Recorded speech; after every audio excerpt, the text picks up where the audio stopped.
নমস্কার দর্শক বন্ধু, আঞ্জনা ব্লগে সবাইকে স্বাগত। আশা করি সবাই ভালো আছেন, সুস্থ আছেন। আজকে আমার নতুন রেসিপি ডাল দিয়ে কচুর নিরামিষ সবজি, যেটা আমি আজকে বানিয়েছি। ভাবলাম তোমাদের সঙ্গে ভিডিওটা শেয়ার করব। তেল মশলা অনেক কম দিয়ে বানিয়েছি, কিন্তু খেতে অনেকটা টেস্টি।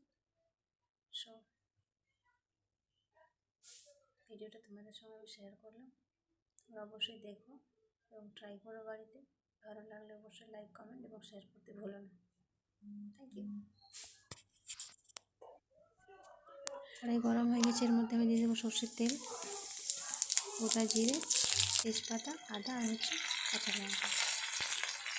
এটা হালকা ভাজা হয়ে গেলে দিয়ে দেবো এখানে আমি ধুয়ে রাখা মসুর ডাল। ভালো করে নেড়ে নেব। হালকা কালার আসা অবধি ওয়েট করবো। তারপরে দিয়ে দেবো কেটে রাখা কচুগুলো, তারপরে সামান্য লবণ,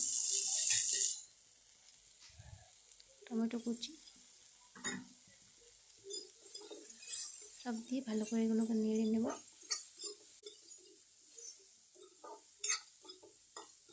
হালকা ভাজা ভাজা হওয়া অবধি ওয়েট করবো। আর আঁচটা আমাদের কিন্তু মিডিয়ামে রাখতে হবে, না হলে পুড়ে যাবে।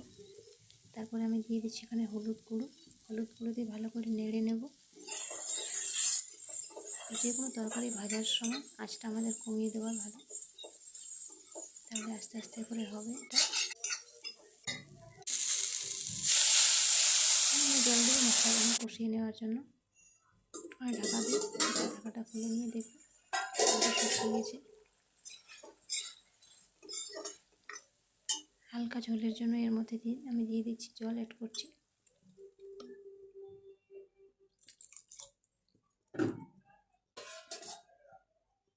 ঢাকা দিয়ে এটাকে ফুটিয়ে নেব। এখানে আমি ভাজা মশলা তৈরি করার জন্য নিয়ে নিয়েছি দুটো লবঙ্গ, একটা এলাচ, একটুখানি গোটা জিরে, পাঁচফোড়ন, একটা তেজপাতা আর একটা শুকনো লঙ্কা। ঢাকাটা খুলে মশলাটাকে গুঁড়ো করে নিয়েছি, এর মধ্যে অ্যাড করে নেব।